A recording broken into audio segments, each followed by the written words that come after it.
This is the Snelheid Leider. This is their top-of-the-line model. Snelheid is Dutch for speed, and Leider means leader. This, again, is kind of the top because it goes super fast. It's got some really cool upgrades. It's actually lighter than the Tiro, which is their entry-level model. This one has a carbon fiber fork, and you can get aluminum channels here, also for that torque arm in the rear, which is on both sides. And you know, it's a good thing it is, because this motor is just so powerful. Man, it's 1,000 watts nominal, 1,500 peak output. It's a Mack motor, internally geared, and it's high torque. So it's interesting because the top speed of this bike is about 27 miles per hour, but there's no pedal assist, so it's not technically a speed pedelec. I'd call this sort of like a class 4, almost like more of a moped or something. Obviously, it's set up to be like a bicycle. So I have a motorcycle license, riding around on the streets here and stuff. It doesn't have the proper, you know, signals and stuff, but I'm kind of on a back road. So just kind of keep that in mind if you approach this bike. It's something else, man. The founder of this company, Snelheid, is Tony, and he's out of Chicago. He's been on Endless Sphere and a real fan of electric bikes for a long time, but wanted to make something lightweight, high power for himself to get around the city. And he's done something really amazing here. Of course, you can build your own electric bike if you want to, but having like such a custom battery box that's also carbon fiber. He was telling me that he upgraded the screw hardware recently to save weight, and you can save a pound with the aluminum channels I was talking about earlier. Just everything on this bike has been scrutinized, but we're working with sort of a factory frame and then building on that, okay? And the solution, it's very custom. You can see this down tube mounted battery pack designed to keep weight low, centered, balance out that motor in the rear. But, you know, it's not as polished as some of the other battery packs that you'd see on like a production bike from Curry or Easy Motion or something like that. And a lot of people noticed first thing, they're like, it looks sharp, you know, and it kind of is, you know, it's got corners, but surprisingly, it didn't get in my way too much. My feet were kind of back from it and out far enough. I'm going to do some ride shots later, and you can actually see my feet moving, my legs, and determine for yourself whether this would work for you. Yeah, they're really advantageous.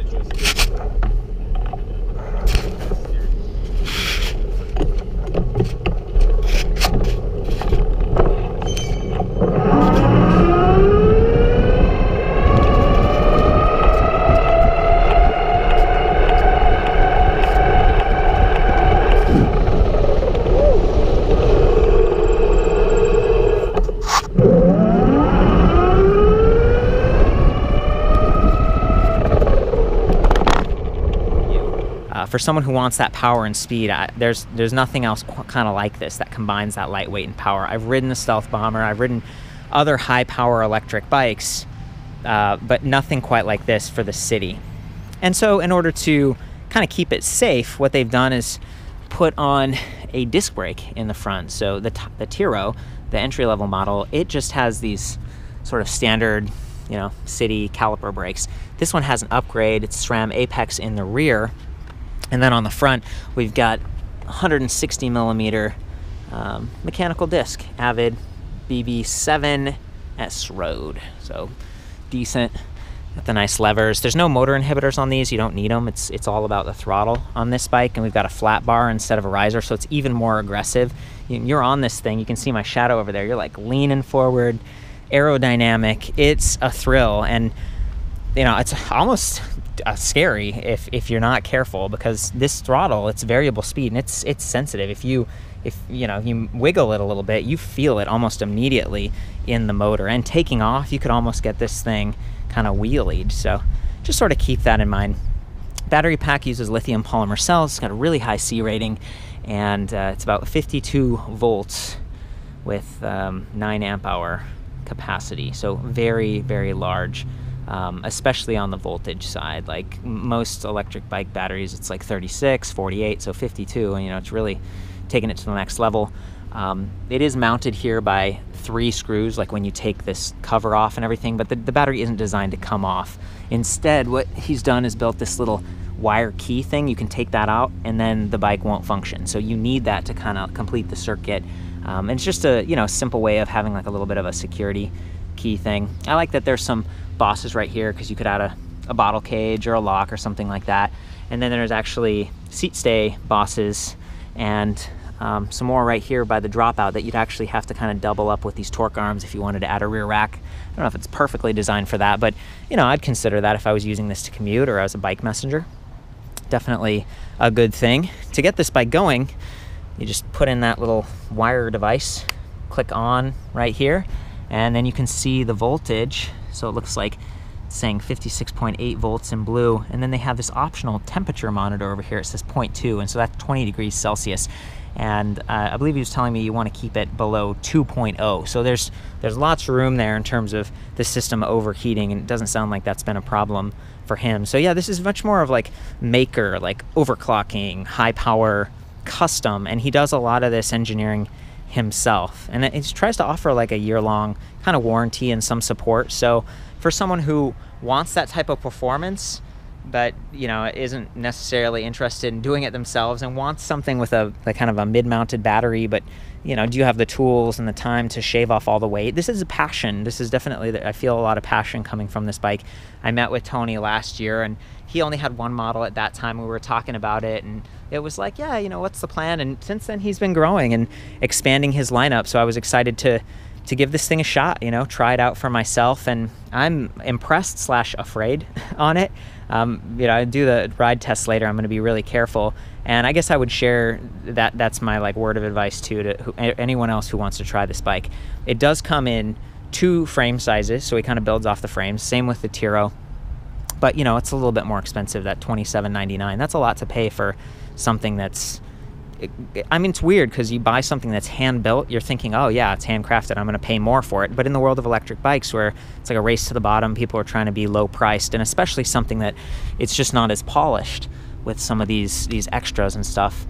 That's sort of what's going through my mind. Like, I definitely respect and appreciate the performance, but I think I would stick with like a Tiro because it's within my comfort zone, right? And that one's legal in California, where there's, at least at this time, where there's 1,000 watt output on motors, versus a lot of other states it's 750. So, you know, a lot of people are like, whatever, I do what I want, and it's like, cool, you know, good for you, wear a helmet.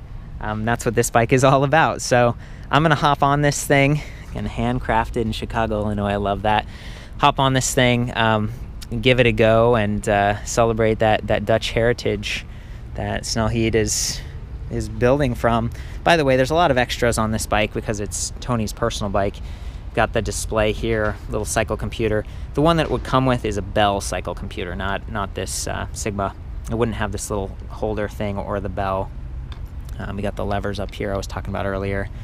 I think that's pretty much it. And then the 3 different power levels, so you can go 1, 2, 3, and it just sort of gives you more and more power.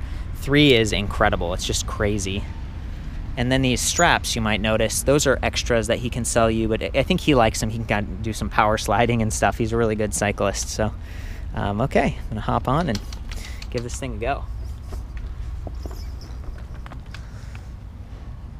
So it is just, you know, it's single speed. You can pedal backwards, so it's not a fixie. You're not gonna get the egg beaters going on, but starting out, you know, you do have to push. Like if this thing ran out of batteries, you'd be on a single speed bike.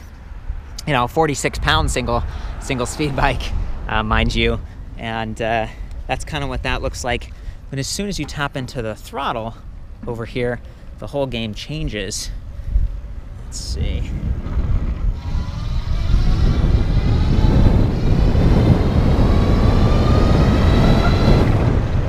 It's scary, you know. I'm up to like, I was up at 25 miles per hour.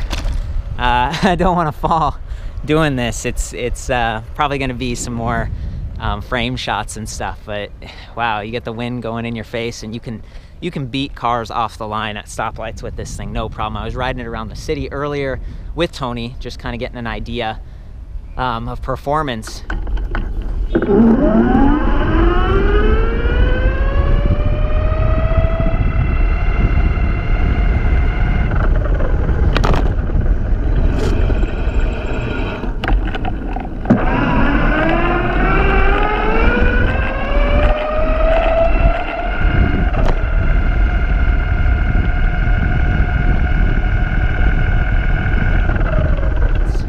The really nice thing is it's a really smooth throttle. So see, I can go slow if I want, but if I hit a bump and I, like, you know, accidentally twist too hard, it's gonna be it's gonna be a bad time. You might have a little stumble, especially if you got these foot straps on there. And then here's sort of a shot from above with my feet and my legs.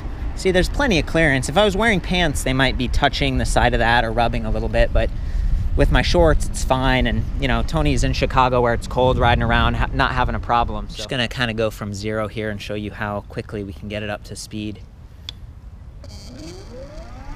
Okay, this is level 3, full throttle.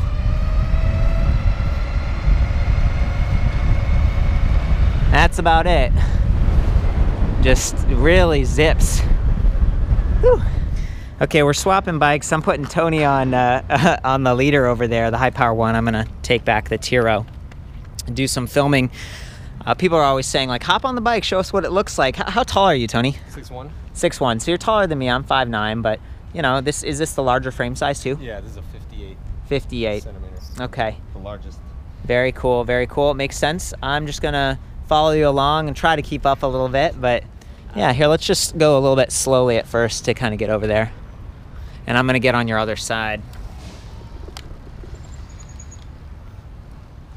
Okay, juice it. Yeah, and I'm maxed out. He's still going. Very cool. You're saying it's like an extension of his body earlier, and I hear that a lot. I feel that myself as a cyclist when you've got something lightweight that's balanced like this. Little power slide, nice. Very good. Here, let me go in front of you this time. Okay, and now try to catch me. Oh, he's passing me. There we go. Yep, that's the power of the leader. Yeah, this amazing what's out there. This has been a fun one to check out. Awesome to see Tony and see the passion that he brings to this product. For the full review on the leader and the Tiro electric bike, I'll see you back at ElectricBikeReview.com. Of course, ride safe, and I've got some other reviews of city bikes and things there to check out as well. Leave your comments if maybe you've seen him zipping around or you tried this out or bought it yourself. And yeah, enjoy.